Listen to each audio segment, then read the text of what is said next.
And now down to business. I'm so thrilled to welcome two of the main forces behind Ted Lasso and who make it so great. They are writers, producers, and stars, Coach Beard himself, Brendan Hunt, and Ted Lasso himself, Jason Sudeikis. Gentlemen, thank you so much for doing this, and great to have you.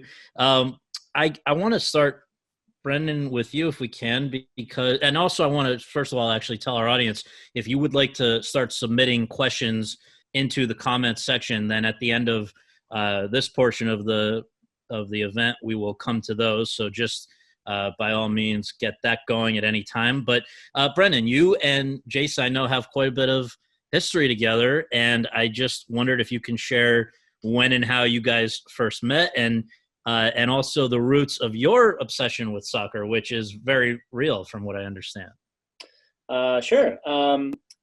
Jason and I met at a show for a improv company in Chicago called Comedy Sports, which was franchised. And I was about to go on to do a show, and we were out behind the theater warming up, and then a 82 Volvo pulled up, and two guys had driven up from Kansas City Comedy Sports to do tonight's Chicago Comedy Sports show, which I didn't know about. Turned out to be this guy and our buddy Ed Goodman. And they came on, and despite having driven 10, 12 hours, whatever, they came on. They were hilarious. And I just thought that was awesome that they had gone through all that effort just to perform in our little, 30-seat theater next to a bus turnaround. And we got to further that friendship when, after I joined Boom Chicago, which is a comedy troupe out in Amsterdam, Jason came to visit a lot because his then fiance, Kay Cannon of Pitch Perfect fame, he came out to visit a lot. But then eventually he just stayed one of those times and insinuated himself into the company. And by then, the power of yes and. Yeah. And by then, I had been exposed to, Europe for a couple of years, and I had become just besotted by soccer culture. Because I lived with 8 Dutch guys. They were big soccer fans, as all Dutch people are obligated to be. And it caught me. It stuck, and here we are. And so, Jason, this Boom Theater, which I guess has a base in Chicago, but also in Amsterdam. So that's how you wound up with playing. No, am I right about that? Or how did you and Brendan wind up playing FIFA? Where was that? Right.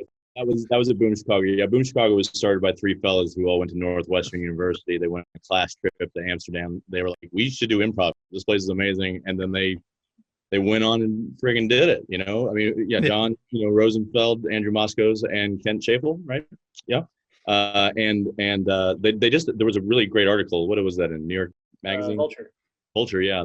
About I mean, just really remarkable what those 3 guys did, and it, still going strong. And so yeah, I'd been going there, a week at a time to go visit Kay and whatnot, and then yeah, I stayed basically September of 2000 through.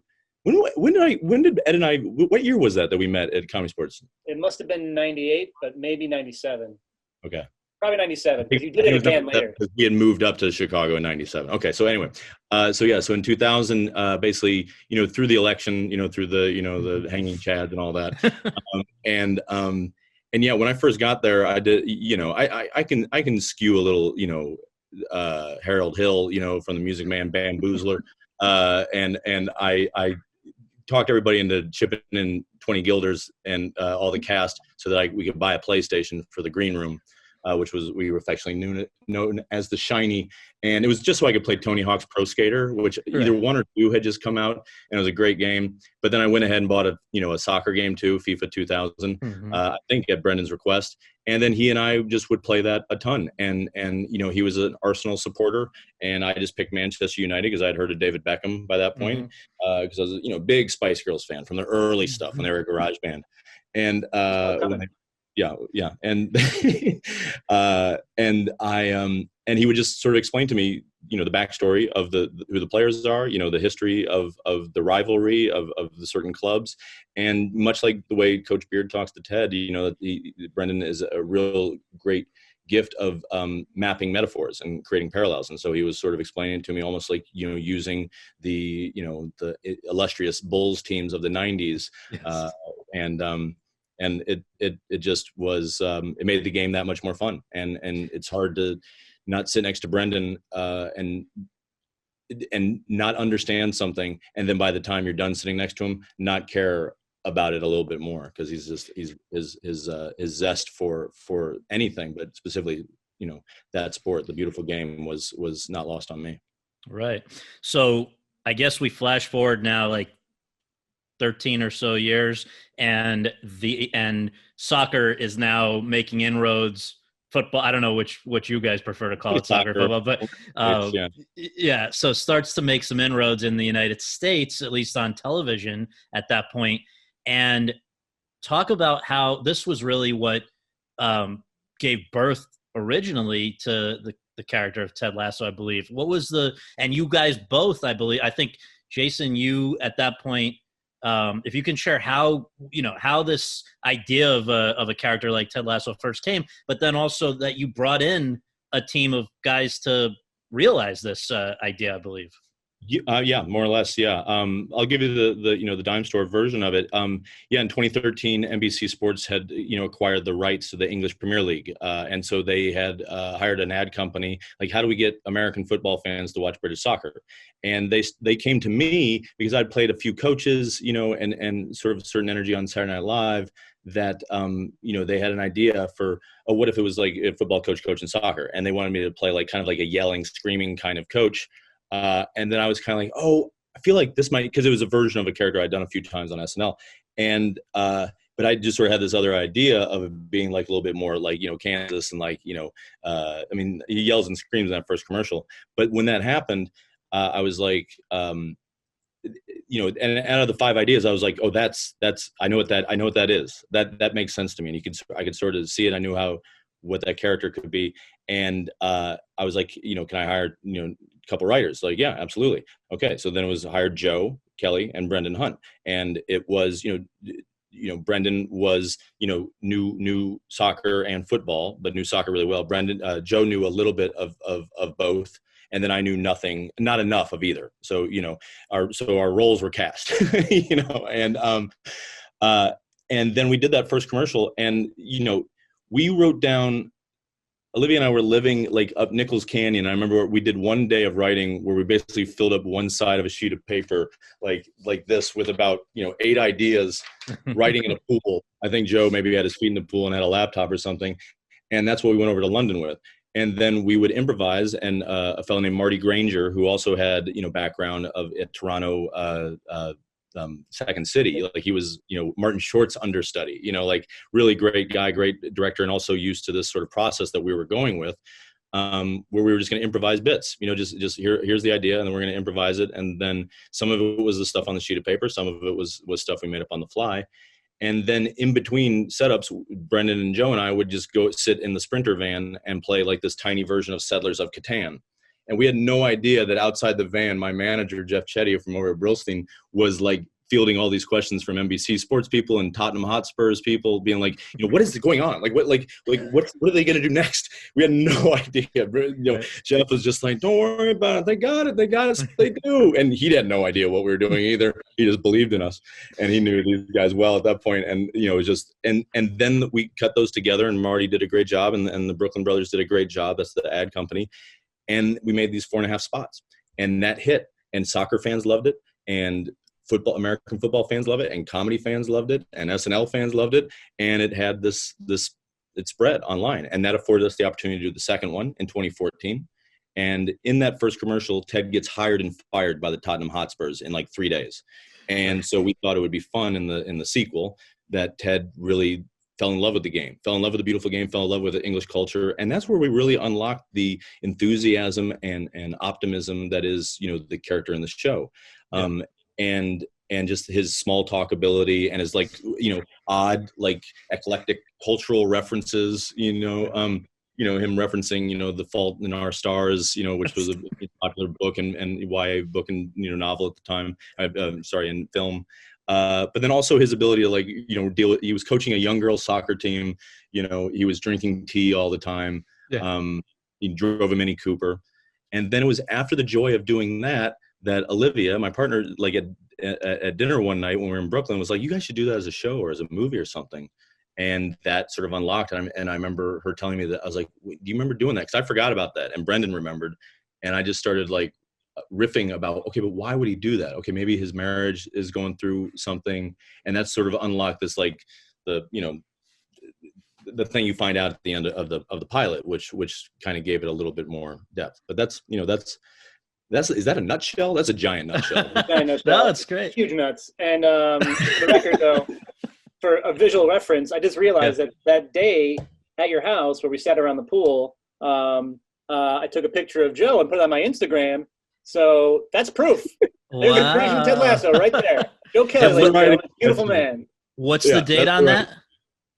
July 8th, 2013. Wow. Only 17 likes. Wow. Not about that. I even think the day before I left, I'd have to ask Liv this, but I think her and I have done the work and figured out that the day that I left for London before we went to go do it is the day that our little boy was conceived. And so, whoa, this is the interview jackpot right here. This is I'm not going to get into what that means. Like, people have got to Google that. Yeah. All right. That's science. So it's science. It's not filthy. It was made in love. It's natural. Yeah, right. It's natural. Thank you. It's how we all got here. That's right. Well, thank you for sharing that. So let me ask you guys if you ever sort of sat down. I don't know if this is how I'm not obviously in your world of comedy, but I enjoy it. And I'm wondering, do you sit down and sort of in your own head before you really run with a character like this? Do you say, all right, this is going to be this guy meets this guy, or what? Because, you know, when I'm sitting here trying to tell people, encourage other people to check out the show, I'll tell you what I've been trying to figure out. Like, so I'm telling them it's Fred Rogers meets Will Rogers, with a little Roy Williams. I'm trying to remember who I said, like some Ted Turner, little Joe Biden, who Jason certainly has some history with. But I mean, who in when you guys are talking, we're talking about it and maybe sharing it with potential television partners for a series. How did you describe the guy? I don't know if we ever did. You know, I feel like I just always knew who he was. You know, like, but a lot of those names we did use. You know, like when you're trying to explain the invisible to someone. You know, because it also the tone of the show. Because what happened is basically in 2015, you know, Joe and Brendan, who were living in LA, came out to Brooklyn where Liv and I were, and they spent a week at the house, and we wrote like an outline of a pilot just to see, like, is it a pilot? Is it just another 4.5 minute thing? You know, do we have a third one of this? Is it a show? And then we beat out like a 6-episode arc. We were kind of modeling it on the British Office, and you know, 6 and 6, and then like a holiday special, like an 1.5-hour special. And we came up with those first 6 like that. We beat out like the pilot like real quick, to the point where Joe put out a spit draft that was kind of like, you know, I bet 50% of it is still maybe is you know, still part of it. And but certainly some of the big things. But we knew about, I'm allowed to do spoilers, right? I assume people are watching it. But like, you know, we knew why Rebecca was doing what Rebecca was doing. We knew that, you know, she would have a breakdown at, you know, that Ted would witness and see this other side of her. We knew Ted was have a panic attack. We knew the marriage, you know, situation with Ted at home. A lot of big, like, you know, broad strokes. And then when describing it to Bill Lawrence, you know, who you know, came in and, you know, godfathered us and sort of, you know, mentored it, you know, into actual, you know, show business highway, was he had already known the commercials. And so you didn't have to ever sell it. And so I don't know if we did the most effective job in the pitch of saying, you know, I mean, we said all the things that the show is. It's just we would leave behind the commercials.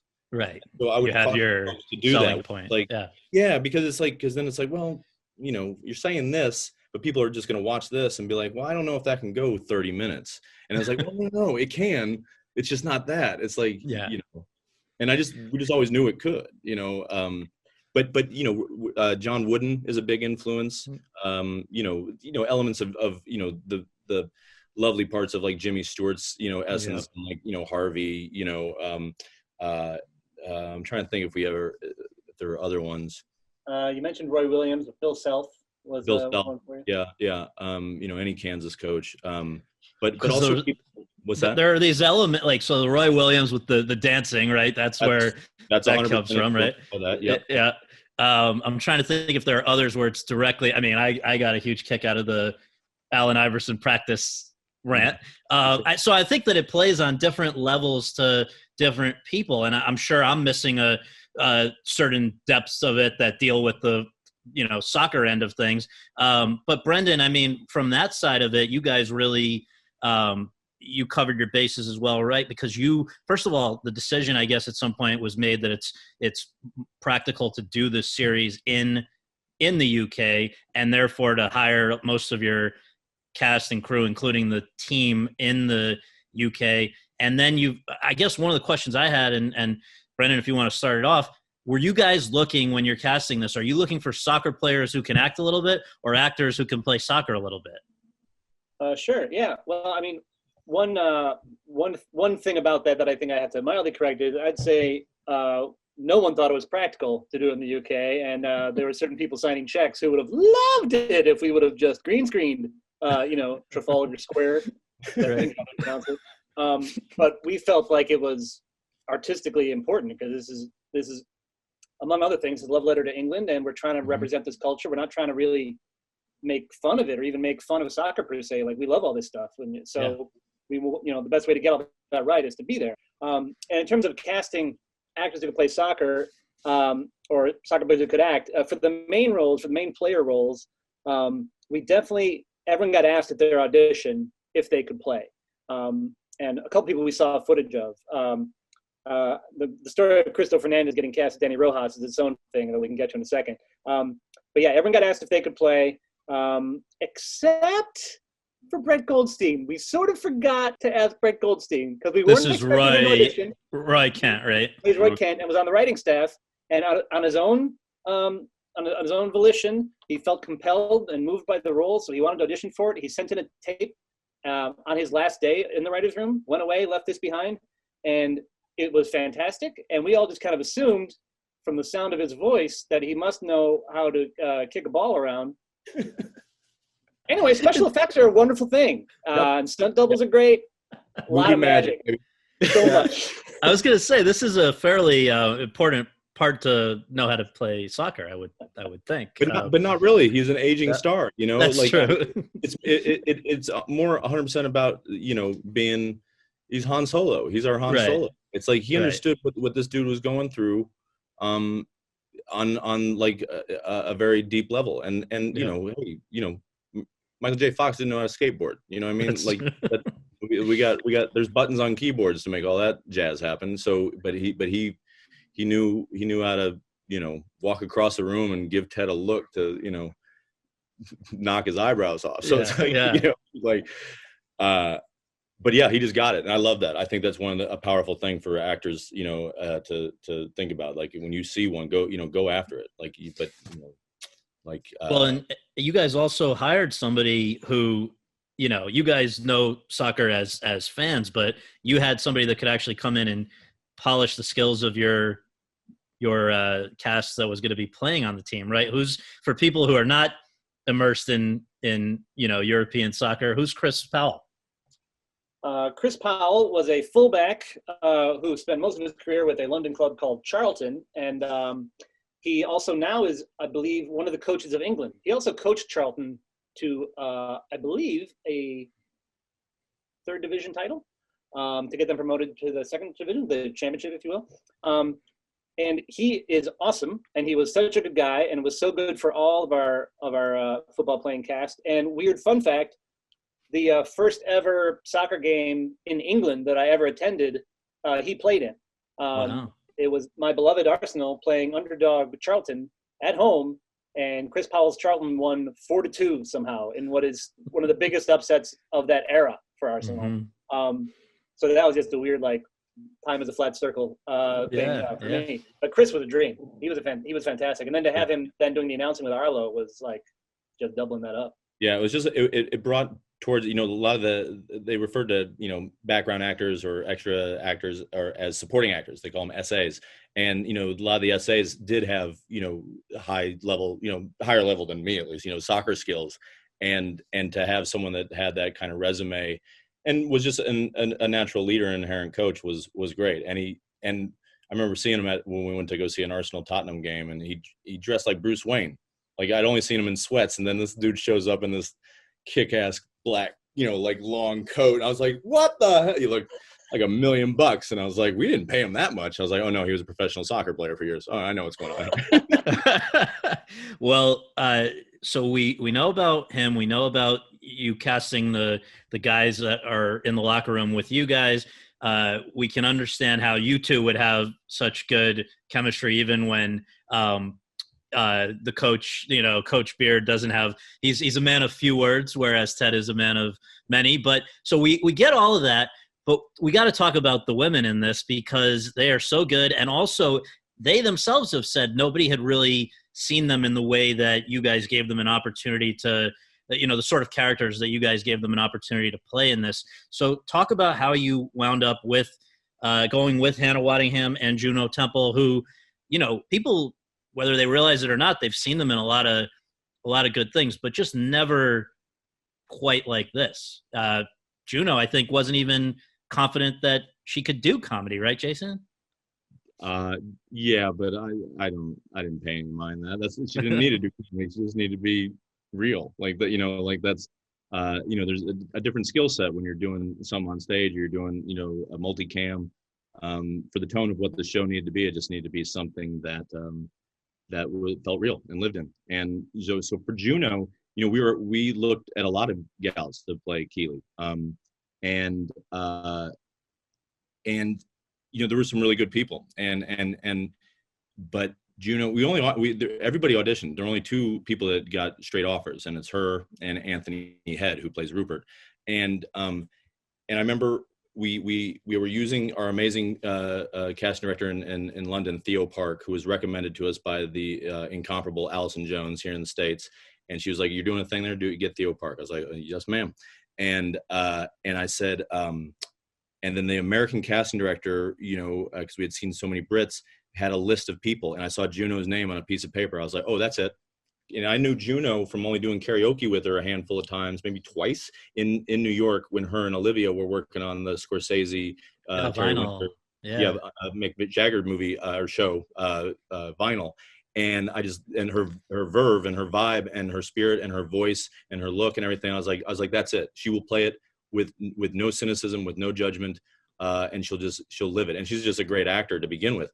And so literally saw it on a piece of paper, and I was like, that's it. And then I, got her, I think I got her number from Olivia, who was, and then I met, sent her the script, see if she, would spark to it. She liked it. She was like, comedy. We met at a place called Edendale. And I just told her the arc of the character, and explained to her like the love triangle between Roy and Jamie and her, and the relationship with Rebecca.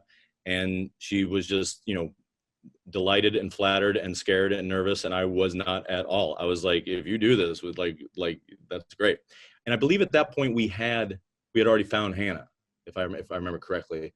And Brendan can tell you how. I mean, we looked at we work at a place like Apple, and just Peak TV. Of course they wanted like, maybe, hey, can we get a name, a big fish, like, and I understand that as like a business model, like it's a good way to, they're about to give you a pot of money, and we understand that, right? We're in this business, it's show business, not show friends, and nobody, we didn't want to go too far down a list. And again, it was important to have people read, the people that do offers only, I don't subscribe to that as an individual. Like, I'd rather audition, read for it, meet with the person doing it, and get the job and earn it, versus get fired 2 days later. That's just me. But to each their own. And we met with some gals in London. Brendan and I both went out there, and there were some really good people, but nothing that like knocked it at, like, where it was like, like boom. Because every single person other than that role, like there was no like, do we go A or B? from all the the players to Nick Muhammad as Nate, to Jeremy Swift as Higgins. Like we always just, it was like, boom, that's Trent Krim. That's boom. That's like, it was just boom, boom, boom. And Rebecca was one we didn't. And so then Brendan, you take over from here, because this is when you got involved. So, Jason and I came back pretty excited about some people, and then we showed the auditions to the writer's room, and the writer's room was not as excited as we were, and we were a little bit crestfallen. And yeah, and then I'm talking to actor, some people know, named Todd Stashwick, just about the show in general and life. We went to college together. What a swell fella. And I'm like, oh yeah, we were just in London. We were trying to cast his part, and we're having a tough time. He's like, oh, what's the part? And I explained it to him, and he goes, Hannah Waddingham. What? Hannah Waddingham. She's exactly who you want. I worked with her on 12 Monkeys. She's great, and she's a great hang, and she's exactly who you want. Hannah Waddingham. Like, oh, okay. And like, I trust Todd. So I asked Theo to add Hannah to the list of people coming in to read, since we were going to have people coming in again. And like a week later, we had her flown out to do a chemistry read with Jason. And the second I met her, she's 6'2" in heels. And like, and like, I'd had this picture in my head of what Rebecca looked like, and more just in essence, like an aura. Yeah. And I come and I walk in, I see who we know now as Hannah, and I saw Rebecca, and I saw Rebecca first, and then I got to meet Hannah, and then it was like, and then she was kind of delighted by the fact that I wasn't thrown off by her being taller than me when she was, rocking, her Manala Blahniks. And I was like, no, this is all good, because it works for the character. It's like Ted wouldn't bother Ted, and I'm former point guard. I've been around people taller than me in my life. Right. And so it just made sense. And then she was only given the sides, like, because we were, Apple's, like they have, like, she hadn't even read the script. She'd only read the sides, that's just the model that they were doing there. And she just got it. She got it like in a very deep way. She got it, not just the words on the paper, but all that blank space on a script. She got it, all that too. And then when I just sort of explained to her a few things and where the thing was going, and she was kind of like a little bit like kind of like startled about how much she understood it. And a fun thing that I've heard her tell, on like Brett Goldstein's podcast, which is great, but also when doing press for the show, that she went out that night with her agent and went to like a drag bar and did karaoke, and I finally said to her earlier today, I go, you did that because you knew you knocked out of the fucking part. Like, like I've had those auditions where it's like, sometimes you just want to go back to the hotel room, like, but she went out and had a good time, and I think part of that was because in a chemistry read, that's why they're there, because you know it when you see it. And then Peter Roth loved her at Warner Brothers, and then Apple was like, oh yeah, she's fantastic, and then we're off to the races. I have to say, when you say it when you see it, I love, but this show between Supreme Court Potter Stewart references and what do you call it, sequential satiation or semantic satiation. I mean, you learn some things on the show anyway. But one final question from me, and then we'll go to the audience. But I think one of the things that people, I kind of polled people that I know, and I said, are you watching the show? Yes. All right. What do you like about it? And I think the thing is, we're right now in such a kind of a dark, cynical time, particularly in the U.S., but I guess UK has their own issues right now. And to have a show centered around a guy who is lacking cynicism entirely and is, just looks at the world in a happier way, is infectious. And I just wonder, we're always hearing actors and SAG, AFTRA members who attend these Q&As, they're always hearing about, when you got an actor who's played a dark character, do you take this home at the end of the day? Does it affect your mood? Is it baggage? You don't get to ask that too often about a character who in some ways is what we would like to, I think many of us would like to be more like Ted. So I just wonder, how did it affect you guys? Same with with Coach Beard. These are guys that are, basically very good guys with a nice worldview. And I wonder what it's like over the course of however long you were shooting the season to be in that mindset day and night. Yeah. Brennan, go ahead. I mean, certainly healthier than some of the other options you've indicated. When you played the Zodiac Killer off Broadway for 9 years. Never had an understudy go in, never once. Why you're proud of that? You were horrible to be around. It was frightening.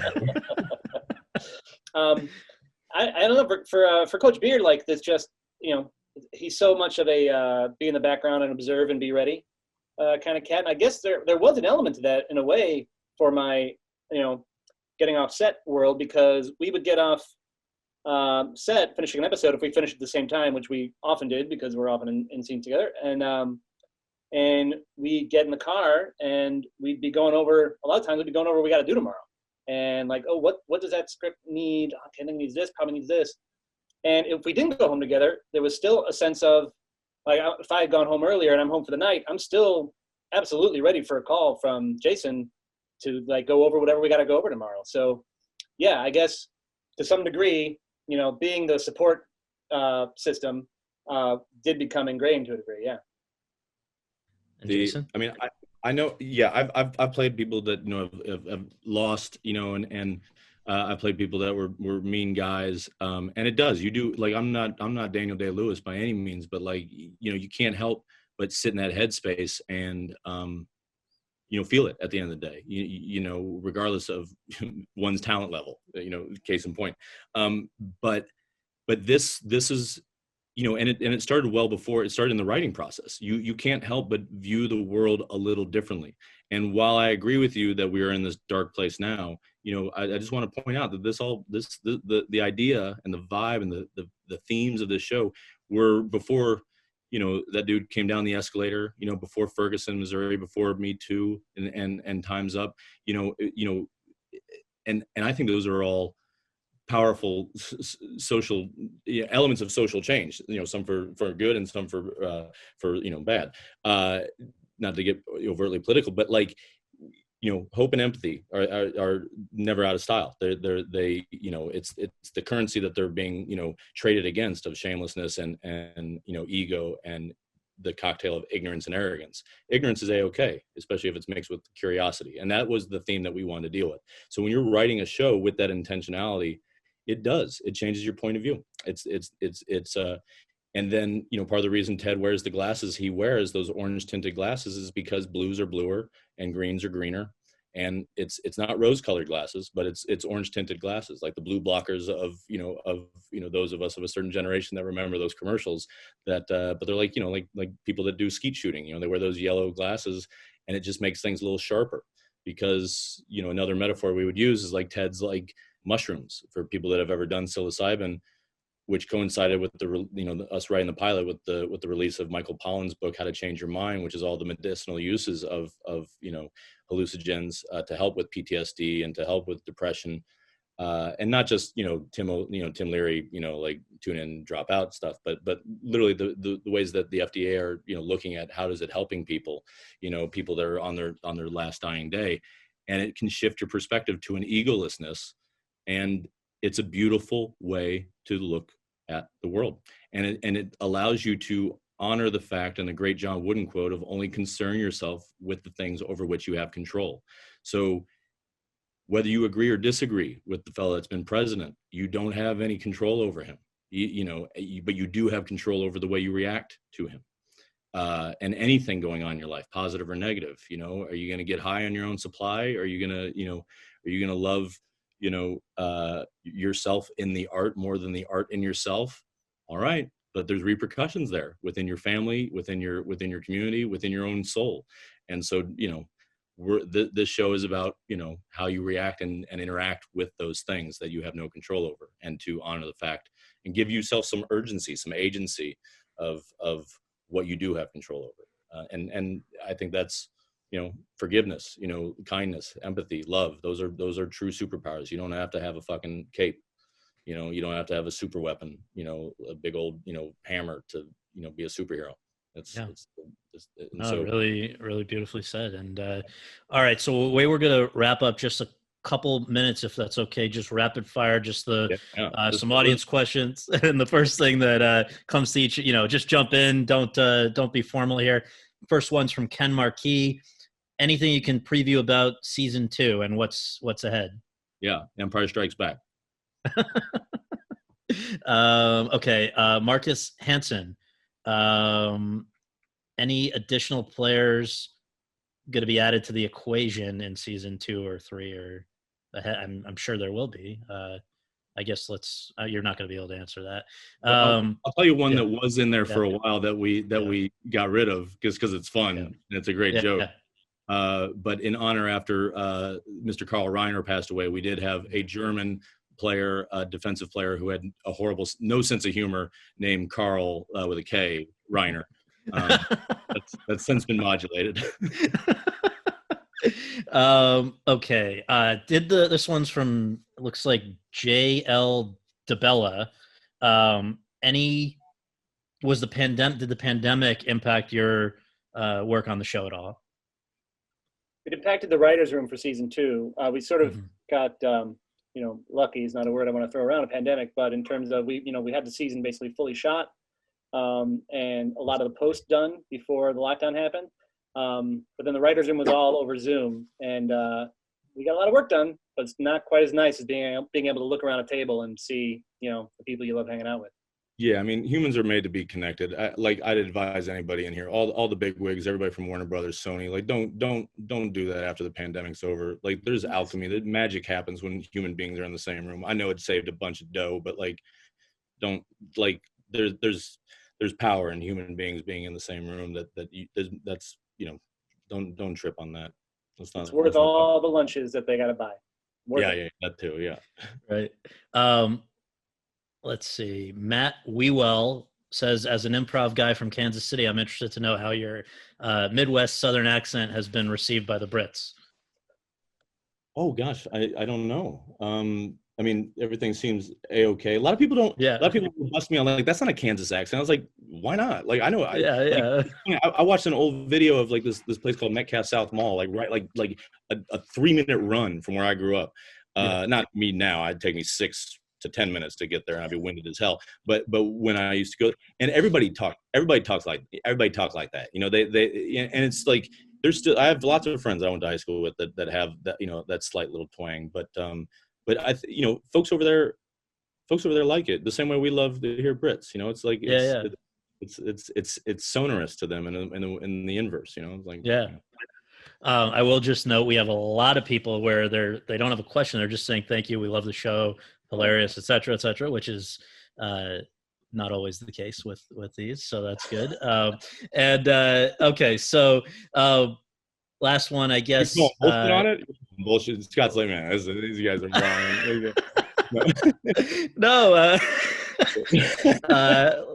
Last one here from Elise Willis. Do you think you would have been able to make the show you wanted without a streaming platform like Apple, or was a streaming platform necessary to realize the sort of vision that you had? A streaming platform allowed for the space that we always said that the show needed. The show honors the divine feminine. The show honors inhales. The show honors repercussions towards its jokes.